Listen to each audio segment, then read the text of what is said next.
अन्नदाता, पग पग पर है संग तुम्हारे अन्नदाता। लहू किसानों का बन के पसीना सींचता है धरती का सीना। मेहनत का तेरी हक दिलवाने, नई तकनीक नई खोज बताने। पशुधन को गुणवान बनाना, पौध सुरक्षा को सिखलाना, खेती के सब गुर समझाने, भारत का सरताज बनाने। आठों पहर है संग तुम्हारे अन्नदाता, अन्नदाता। नमस्कार, मैं हूं नीलू। आप सभी दर्शकों का अन्नदाता कार्यक्रम में स्वागत करती हूं। हर रोज की तरह कार्यक्रम में लेकर आई हूं खेतीबाड़ी से जुड़ी हुई बहुत सी लाभकारी जानकारियां। तो चलिए सबसे पहले देखते हैं क्या है विशेष आज के कार्यक्रम में। पॉली हाउस की निर्माण तकनीक और इस पर मिलने वाला अनुदान, अधिक लाभ प्राप्त करने हेतु कैसे करें अरहर की उन्नत खेती, गन्ने की फसल को नुकसान पहुंचाने वाले कीट और रोगों का कैसे करें नियंत्रण,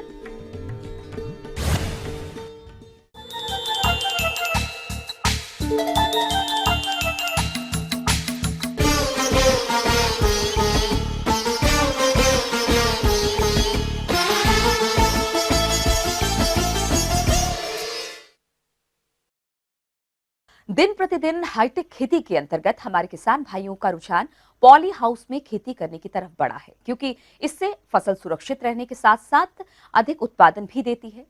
और इस नई तकनीक को अपनाने का बड़ा फायदा ये भी होता है कि चाहे कोई भी मौसम हो, इसमें फसलों की खेती करने पर कोई नुकसान नहीं होता। इसलिए प्रदेश सरकार पॉली हाउस में खेती के लिए कुछ बढ़ावा भी दे रही है।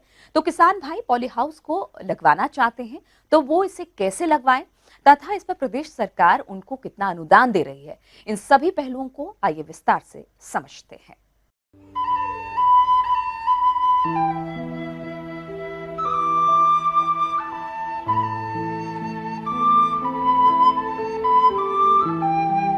किसान भाइयों, पॉली हाउस पॉलिथीन से बना एक रक्षात्मक छाया देने वाला घर है, जिसका उपयोग उच्च मूल्य वाले कृषि उत्पादों का उत्पादन करने के लिए किया जाता है। यह अर्धवृत्ताकार, वर्गाकार या लंबे आकार का हो सकता है। इसमें लगे उपकरणों की सहायता से इसके अंदर का ताप, आर्द्रता, प्रकाश आदि को नियंत्रित किया जाता है। पॉली हाउस तकनीक का उपयोग संरक्षित खेती के तहत किया जा रहा है। इस तकनीक से जलवायु को नियंत्रित कर दूसरे मौसम में भी फसलों की खेती की जाती है। सूक्ष्म सिंचाई तकनीक से सिंचाई कर तापमान और आर्द्रता को नियंत्रित किया जाता है। इस प्रकार जब चाहें तब मनपसंद फसल पैदा कर सकते हैं। पॉली हाउस में खेती के लाभ पर जानकारी दे रहे हैं सीमैप लखनऊ के डॉक्टर सौदान सिंह। देखिए, ऐसा है, पॉली हाउस मुख्य रूप से कृत्रिम गर्मी पौधों को प्रदान करने के लिए बनाए जाते हैं और इनकी सबसे ज़्यादा उपयोगिता है पहाड़ी क्षेत्रों में, जहाँ पर बहुत सारी फसलें ऐसी हैं कि ज़्यादा ठंडक से उन पर विपरीत प्रभाव पड़ता है। एक सामान्य तापक्रम तक जो पौध उग रही है या नर्सरी उग रही है उसको ले जाना ज़रूरी है। तो खेती करने के साथ साथ वो लोग जो नर्सरी है, जो पौध उगाते हैं, वो पॉली हाउस में थोड़ा सा तापक्रम बढ़ जाता है, वहाँ पर उगाते हैं। इसके अलावा जो पॉली हाउस की खेती की जाती है सर्दी वाले सीजन में या सर्दी वाले इलाकों में, अगर हमको कृत्रिम गर्मी देके गर्मी वाली फसलें पैदा करनी है, उनके लिए पॉली हाउस बहुत ही उपयोगी हैं। जैसे कि हमको आपकी जो कुकरवेट्स हैं, इनकी जो नर्सरी जल्दी डालनी है जनवरी में, जैसे फरवरी में जैसे ही खेत खाली हो हम पौधों को सीधे लगा दें, जिससे कि 1 महीने की बचत होती है। सर्दी में बहुत सारी नर्सरियाँ हैं, जैसे टमाटर की नर्सरी है, आपकी मेंथा की नर्सरी है, ये नर्सरी सर्दी में नहीं जमती, लेकिन पॉली हाउस के अंदर इनको जमाएंगे तो जम जाएंगी। ये तो हो गए छोटे पॉली हाउस।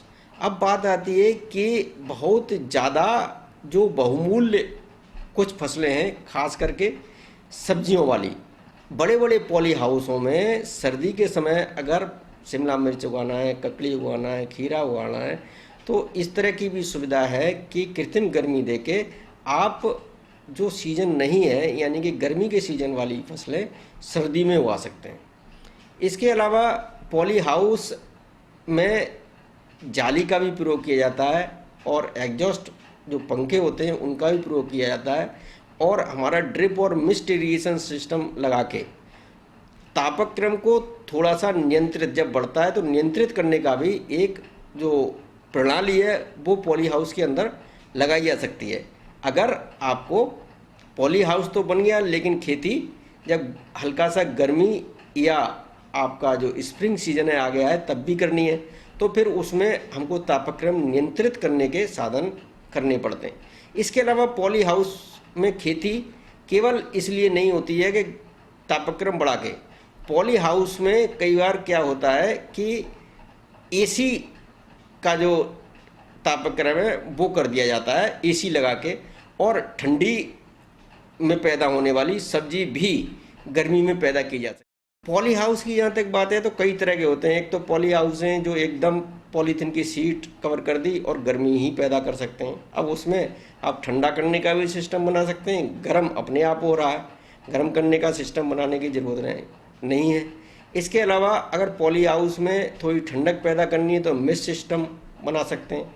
इसके अलावा पॉली हाउस के साथ आपको कभी गर्मी या कभी थोड़ी ठंडक पैदा करने की स्थिति पैदा करनी है तो उस पर शेडिंग नेट, जो कि आमतौर पर हरे रंग के होते हैं, छाया कर सकते हैं।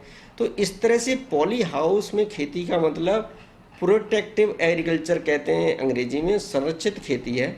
हम कृत्रिम वातावरण पैदा करके फसलों को पॉली हाउस के अंदर उनका जब वास्तव में सीजन नहीं होता है उस समय उगाते हैं।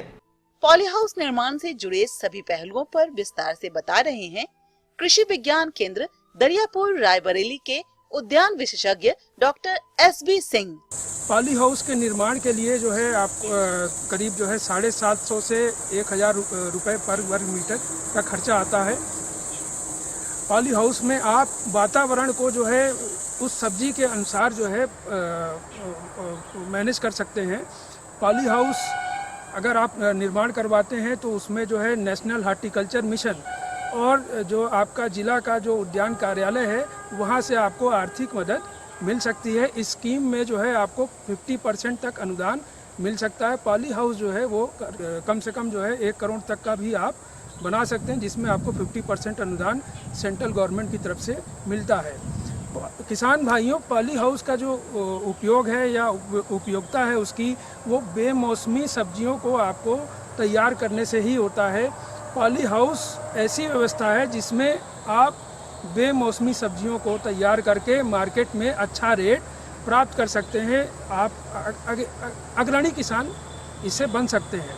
किसान भाइयों, जैसा मैंने देखा है कि जो आप फूलों की भी खेती पॉली हाउस में कर सकते हैं, जैसे कि जरबेरा जो है बहुत ही पॉपुलर फूल है, जिसकी जो है बड़े बड़े मेट्रो सिटीज़ में उसकी जो है बहुत ही ज़्यादा डिमांड है।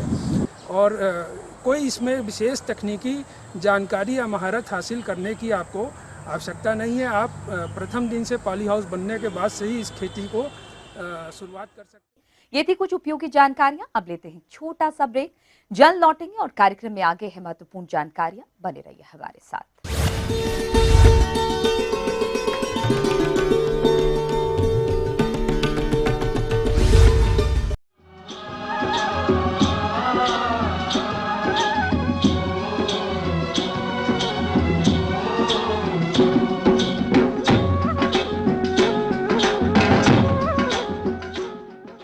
ब्रेक के बाद एक बार फिर से आप सभी दर्शकों का अन्नदाता कार्यक्रम में स्वागत है। बढ़ते हैं अगली प्रस्तुति की ओर।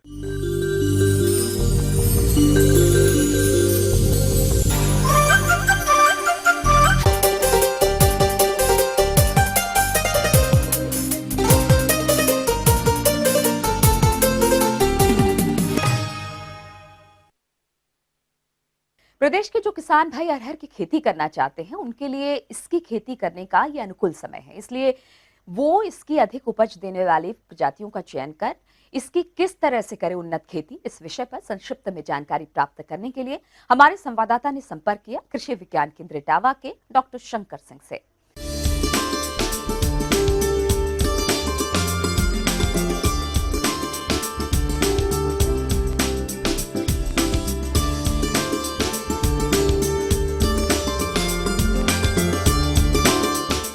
किसान भाइयों, इस समय खरीफ का मौसम शुरू हो गया है और खरीफ में जो मुख्य फसलें हैं वो धान और मक्का, बाजरा ये तो है ही हैं, लेकिन सबसे ज़्यादा महत्वपूर्ण इस समय वर्तमान में यदि कोई फसल है वो अरहर की फसल है।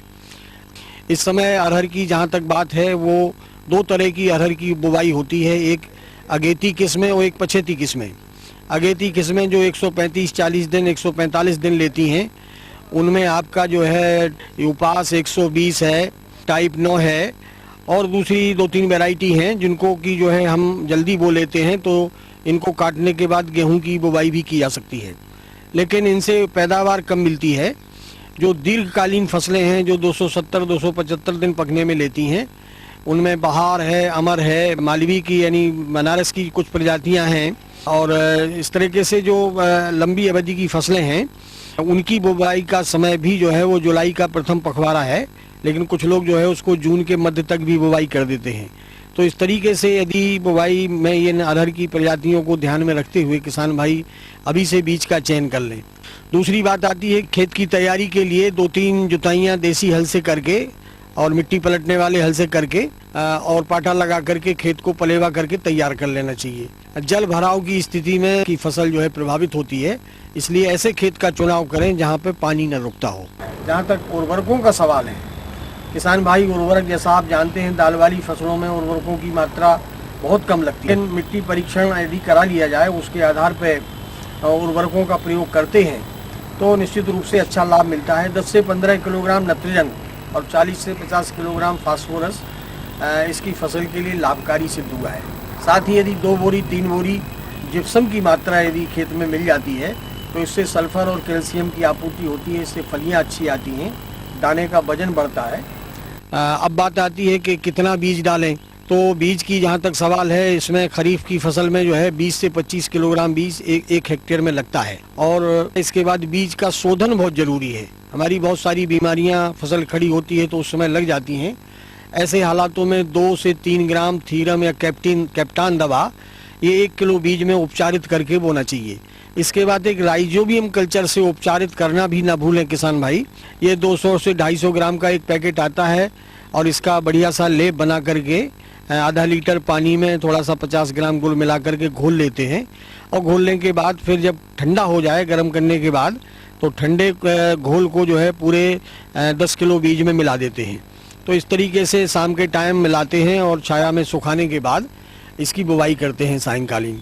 यह है कि इसकी बुवाई की विधि कैसे करें, तो 30 सेंटीमीटर लाइन से लाइन की दूरी, पौधे से पौधे की दूरी रखते हुए 45 सेंटीमीटर हुए, इस तरह से यदि मेड़ों पे इसकी बुवाई की जाती है तो कम वर्षा की स्थिति में इससे बहुत अच्छा उत्पादन लिया जा सकता है। निराई गुड़ाई हेतु बोनी के 25-30 दिन बाद पहली एवं 45 से 50 दिन पर दूसरी कुल्पा यो डोरा चलाकर अथवा हाथ से निराई करवा कर करें।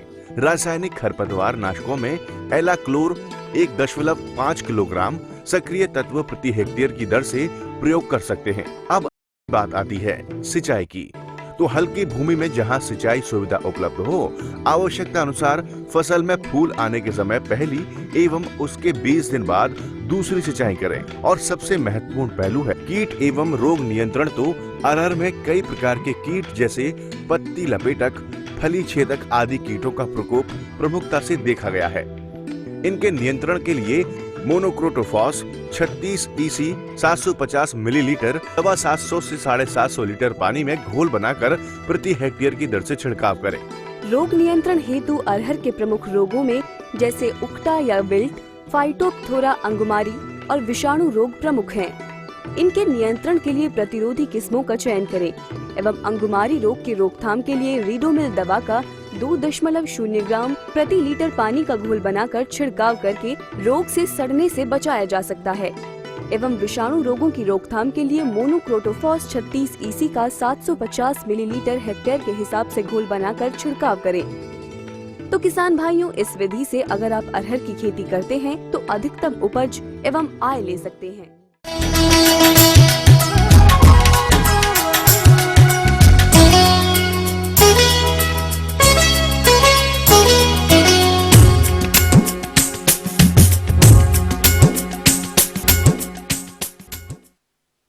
प्रदेश के जिन किसान किसान भाइयों ने गन्ने की फसल लगा रखी है। उनकी फसल इस समय बढ़वार लिए हुए खेतों में खड़ी है और फसल की इस अवस्था पर इसमें कुछ कीट और रोगों का प्रकोप देखने को मिलता है और कुछ ऐसी ही समस्या देखने में आ रही है हमारे किसान भाई के गन्ने के खेत में। तो आइए जानते हैं इनकी समस्या को। 2 बीघे में गन्ने लगाए हैं। इसमें छोटे छोटे गन्ने हैं और इसके अंदर कीड़ा लग जाता है और पीला होकर और पत्तियों पे काले काले दाग और पीले दाग हो जाते हैं और फसल सूख जाती है। इसके लिए मैं क्या प्रबंधन करूं, उसकी जानकारी चाहिए। किसान भाइयों, ये समस्या इनकी ही नहीं है बल्कि बहुत से किसानों की है। तो इस समस्या के समाधान के लिए हमारे संवाददाता ने संपर्क किया कीट वैज्ञानिक डॉक्टर BL रॉथ से। अभी जो गन्ने की बुआई का काम पूरा हो गया है और गन्ने में विशेषकर जो समस्या आती है, ये 2 समस्या आती हैं। एक तो गन्ने में लाल सड़न रोग और दूसरा एक तना छेदक कीट। तो तना छेदक कीट की पहचान ये है कि जैसे ये गन्ने का जो तना निकलता है और तो अंदर का जो बीज का जो पोर्शन है वो अपन खींचते हैं तो इजीली निकल जाता है और उसको चीर के देखते हैं तो अंदर कीड़ा दिखाई देता है। तो इसको कहते हैं तना छेदक कीट। इसके नियंत्रण के लिए क्या करना अपने को कि जब अपन इरिगेशन दे रहे हैं, सिंचाई दे रहे हैं गन्ने के खेत में, तो एक मटके में या किसी पीपे में पानी भर के और 1 बीघे का एरिया है तो इसमें 1.25 लीटर क्लोरोपाइरीफॉस दवाई, जो लिक्विड दवाई आती है क्लोरोपाइरीफॉस 20 EC, तो उसको एक मटके में आप किसी पीपे में कैन में पानी भर के उसमें छोटा छेद रखें और 1.25 लीटर दवाई उसमें डाल के और जैसे ही इरिगेशन वाटर, जैसे सिंचाई का पानी खेत में जा रहा है तो मुख्य नाली पे उसको थोड़ा सा ऊंचे पोर्शन बना के और उसको रख दे और बूंद बूंद करके दवाई सिंचाई के पानी के साथ पूरे खेत में जाएगी। तो जहाँ भी तना छेदक कीट की समस्या होगी तो वो कीड़े से इसका जो है इस दवाई से कंट्रोल हो जाएगा। गन्ने की फसल में इस कीट के नियंत्रण के लिए क्लोरांटानी लिप्रोले 375 मिलीलीटर दवा को 1000 लीटर पानी में घोलकर प्रति हेक्टेयर की दर से स्प्रे की नोजल को ढीला करके पौधों के पास प्रयोग करें तथा अगले दिन फसल में सिंचाई कर दें। दूसरी जो मुख्य समस्या आती है वो है लाल सड़न रोग। लाल सड़न रोग जो है इसका फफूंद से होने वाला फैलने वाली बीमारी है और इस फफूंद के वजह से जो बीमारी आती है उसमें गन्ने में जो अंदर की जो शीत है पूरा स्टेम में, वो जो कलर है उसका वो लाल हो जाता है। तो इसकी वजह से जो इसका शुगर कंटेंट भी कम हो जाता है। तो इसके नियंत्रण के लिए अपने को एक तो जब बुआई कर रहे हैं अपन, उससे पहले इसमें ध्यान में रखना है कि जैसे ही बुआई करनी गन्ने की तो ये जो कॉपर ऑक्सीक्लोराइड या ब्लाइटॉक्स के नाम से 50 EC के नाम से 50% के नाम से जो पाउडर आता है ब्लाइटॉक्स 50% या कॉपर ऑक्सीक्लोराइड COC 50%, तो उसका 3 ग्राम प्रति लीटर के हिसाब से दवाई का घोल बना के और गन्ने के जो टुकड़े अपन बुआई के लिए काटते हैं उन सिट्टों को, टुकड़ों को, सेट्स को 15 से 20 मिनट तक पानी में डुबा के, उस दवाई के घोल में डुबा के और फिर अपने को बुआई करनी है। दूसरी बात, जैसे खड़ी फसल में ऐसी समस्या आती है तो यही दवाई जो कॉपर ऑक्सीक्लोराइड जो दवाई है उसका 5 से 6 ग्राम प्रति लीटर के हिसाब से घोल बना के और उसको ड्रेंचिंग करना होता है खेत में गुड़ाई करके और आप उसमें पूरे खेत में देना होता है। आगे और भी है कुछ रोचक जानकारियां, पर यहाँ पर रुकेंगे एक और ब्रेक के लिए। जल्द हाजिर होते हैं।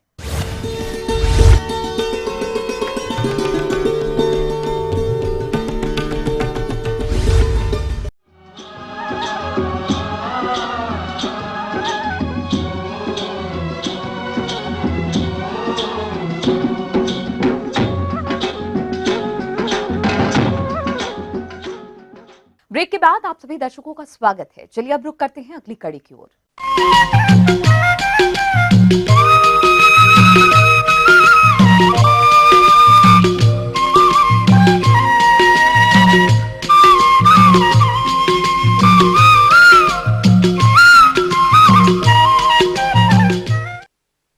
वर्तमान समय में प्रदेश के अधिकतर किसान भाई खरीफ फसलों की खेती के लिए खेत की तैयार कर रहे हैं और खेत की तैयारी में उन्हें कम से कम 3 से 4 जुताइयां करनी पड़ती हैं। इसमें अधिक समय के साथ साथ लागत भी अधिक लगती है। यदि हमारे किसान भाई इस कार्य को रोटावेटर से करें तो उनका एक ही बार में खेत बुआई के लिए अच्छी तरह से तैयार हो जाता है। तो इस रोटावेटर यंत्र की उपयोगिता और महत्व क्या है, इस बारे में सुझाव दे रहे हैं कृषि यांत्रिकी विभागाध्यक्ष इंजीनियर DK रूसिया। हम आज आपको एक जमीन को तैयार करने के लिए, अच्छे से खेती योग्य बनाने के लिए हम आपको एक अच्छे औजार से परिचित करवाते हैं जो ट्रैक्टर चलित है। इसको हम लोग रोटावेटर बोलते हैं। किसान भाइयों, ये रोटावेयर यंत्र क्या है और यंत्र किस प्रकार से कार्य करता है, किसानों के लिए किस प्रकार उपयोगी है, आइए जानते हैं। यह एक हमारी जमीन को सबसे पहले जोतने के लिए बहुत ही उपयोगी हल है। इसमें ब्लेड लगी हुई हैं जो इतने रिवॉल्यूशन मतलब चक्कर प्रति मिनट लगाती हैं कि जमीन का एक एक कण चूर चूर होके उसमें जितनी भी खरपतवार होती है, जितने भी उसमें ढेले कंकड़ पत्थर होते हैं, सब चूर चूर हो जाते हैं। किसान भाइयों, रोटावेयर यंत्र कितने प्रकार के होते हैं, आपके लिए कौन सा यंत्र उपयोगी है और इसे किस प्रकार से प्रयोग करें, आइए जानते हैं। यह रोटावेटर हमारा ट्रैक्टर से चलता है। ट्रैक्टर से भी चलाने के लिए हमको 30 horse power, 35 horse power, 45 horse power, हम 1 मीटर चौड़ाई वाला, 1.5 मीटर चौड़ाई वाला, हम 2 मीटर चौड़ाई वाला कोई भी रोटावेटर ले सकते हैं हमारी ज़मीन की उपलब्धता और हमारे पास जितना पूंजी उपलब्ध है उसके आधार पर। इसके अलावा रोटावेयर यंत्र से धान के खेतों की तैयारी की जा सकती है। इस यंत्र से खेत को तैयार करने से समय, पूंजी की बचत तो होती ही है, साथ ही खेत भी एक समान बुवाई योग्य तैयार हो जाता है। किसान भाइयों, ये यंत्र सुचारू रूप से कार्य करे, इसके लिए इसको प्रयोग करने से पहले और प्रयोग करते समय कौन कौन सी बातों पर विशेष ध्यान दें, आइए ये भी हम आपको बताते हैं। इसका जो अटैचमेंट होता है, ये जो हमारा 3 पॉइंट ट्रैक्टर में जो लिंकेज होता है, जिससे हम लोग कल्टीवेटर को लगाते हैं या अन्य उपकरणों को लगाते हैं, तो देखिए इसमें बिल्कुल इसी प्रकार से हम लोग सेट करते हैं। अगर हमको गहराई कम ज़्यादा इसकी रखना है, इसको डाउन करना है, हम इसको एडजस्ट करते हैं जैसा कि कल्टीवेटर में करते हैं, और इधर से भी हम सेट करके और बढ़िया से इसको फिट करके और इसके सारे लीवर को पिन के साथ ज्वाइन कर देते हैं, ताकि किसी प्रकार की चलते समय हमको बाधा उत्पन्न ना हो और चक्के से ये टकराए। दूसरा चीज, ये नट खोल के और हमको इस जगह देख लेना है, क्योंकि ये चेन से घूमता है, तो ये जो चेन है ये काम करती है और हमेशा हमको कुछ घंटों के बाद चेक करना होगा कि इसमें कहीं मोबिल कम तो नहीं हो गया है जितने घंटे चलने के बाद, और एक निश्चित अवधि के बाद हमको इसका मोबिल बदलना पड़ता है, क्योंकि सारा सिस्टम हमारा मोबिल से इस रोटावेटर में चलता है। बीच बीच में हमारे किसान भाइयों एक चीज़ ज़रूर देखिएगा कि चलते चलते कभी कभी कोई नट ढीला हो जाता है, कभी रख रखाव ठीक हो जाता है, कभी जो नीचे हमारी ब्लेड लगी हुई हैं, इधर देखिए ये जो ब्लेड लगी हुई हैं, ये ब्लेड का भी नट कभी कभी हमारा ढीला हो जाता है। कभी कभी कोई ब्लेड ज़्यादा खिंच जाती है तो हमारी उस इतना चौड़ा, मान लीजिए 1 मीटर हम चौड़ाई में काम कर रहे हैं या 2 मीटर में कर रहे हैं, तो क्या होगा, इतना बड़ा पेच हमारा ठीक से तैयार मिट्टी वहाँ पर नहीं हो पाती। तो वैसी अवस्था में हमको उनको ब्लेड को या तो बदल देना आवश्यक हो जाएगा, या जो नट ढीले होंगे उनको टाइट करके अच्छे से रखना होगा।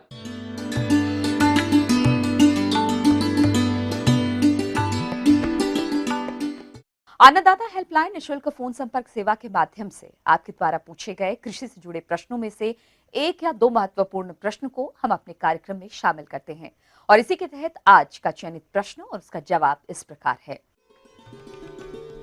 अन्नदाता निःशुल्क फोन संपर्क सेवा के माध्यम से पूछे गए प्रश्नों में से आज हमने जिस प्रश्न को कार्यक्रम में शामिल किया है उसे पूछा है भरौली जिला बलिया के कृषक चंदन राजभर ने। यह मेंथा की फसल में किए जाने वाले आवश्यक प्रबंधनों के बारे में जानकारी चाहते हैं। तो चंदन राजभर जी, आपकी जानकारी हेतु प्रस्तुत है कार्यक्रम का यह अंश। इस समय मेंथा में अधिकतर किसान शिकायत कर रहे हैं कि उसकी बढ़वार नहीं हो रही है, तो ये गर्मी की वजह से है, तापमान बहुत ज़्यादा था। अगर बढ़वार नहीं हो रही है, नीचे की पत्तियां अगर पीली होकर गिरने लगी हैं, तो किसान भाइयों को सलाह दी जाती है कि उसको काट लें, तुरंत उसमें पानी दें काटने के बाद, और यूरिया आप करीब 1 हेक्टेयर के लिए करीब 50 किलोग्राम यूरिया को आप उसका बुरकाव कर दें दोपहर के समय, तो आपको जून के अंत तक दूसरी कटाई मिल जाएगी। जो पहली कटाई में आपका नुकसान हुआ है वो दूसरी कटाई से आप लोग प्राप्त कर सकते हैं। जैसा कि ये फसल गर्मी में ली जाती है, इसलिए इसमें सिंचाई की अधिक जरूरत पड़ती है। ऐसे में यदि आपने बलुई मिट्टी में मेंथा की खेती की है तो 8 से 10 दिन पर सिंचाई करें और दोमट मिट्टी में 12 से 14 दिन के अंतराल पर सिंचाई करें और सिंचाई हल्की करें, क्योंकि फसल में अधिक पानी भरने पर फसल की बढ़वार में बाधा आएगी और उपज भी प्रभावित होगी। साथ ही साथ कुछ किसान भाइयों की शिकायत आ रही है कि इसमें पत्तियां मुड़ रही हैं। तो साथियों, वो एक मक्खी की वजह से होता है। आप सुबह के टाइम में करीब 8 से 9 बजे के बीच में आप खेत में जाएं और 2 पौधों को आप हाथ से थोड़ा अलग कीजिए। आप देखेंगे छोटे छोटे कीड़े उड़ते हुए दिखाई पड़ेंगे। अगर इस तरह के लक्षण आए तो किसी भी कीटनाशक दवा का आप छिड़काव कर दें, मक्खियाँ खत्म हो जाएंगी और आपकी पत्तियाँ जो सिकुड़ रही थी वो स्वस्थ हो जाएंगी।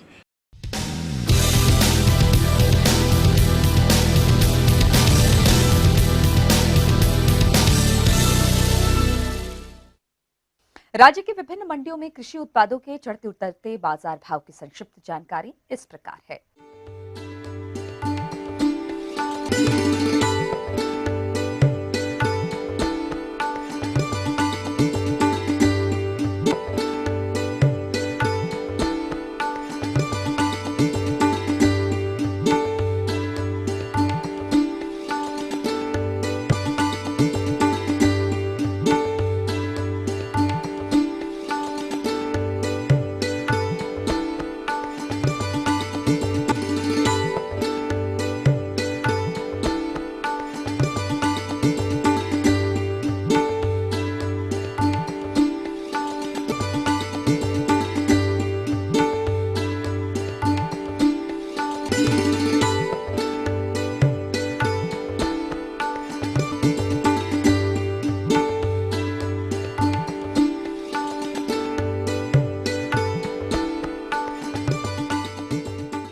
हम ये उम्मीद करते हैं कि आज का कार्यक्रम आप सभी दर्शकों के लिए उपयोगी रहा होगा।